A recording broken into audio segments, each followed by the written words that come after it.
বাক্যের গুণ। একটি বাক্যের তিনটি গুণ থাকতে হবে। কি বলছে? একটি বাক্যের তিনটি গুণ থাকতে হবে। কি কি থাকতে হবে? প্রথমে থাকতে হবে কি? আকাঙ্ক্ষা। আকাঙ্ক্ষা আকাঙ্ক্ষা থাকতে হবে। তারপর থাকতে হবে কি?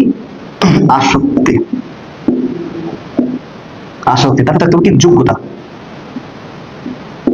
যোগ্যতা। এবার এই যে আকাঙ্ক্ষা, আকাঙ্ক্ষা কি? আকাঙ্ক্ষা হলো, যেমন সহজভাবে বলতে গেলে, যেমন আমি তোমাকে বলছি যে যে বাকি শব্দটুকু আছে, আমি তোমাকে কি মারবো, আমি তোমাকে কি টাকা দেবো, আমি তোমাকে কি ভালোবাসবো, যে কোনো একটা কথা, সম্পূর্ণ বাক্যটা তো হয়নি এখানে। সো এই যে আমি তোমাকে, যে বাকিটুকু যে শোনার যে ইচ্ছা বা আকাঙ্ক্ষা, এটা হলো মূলত একটি বাক্যের আকাঙ্ক্ষা। সো এবার তারপর হলো আসক্তি। আসক্তি হলো কি?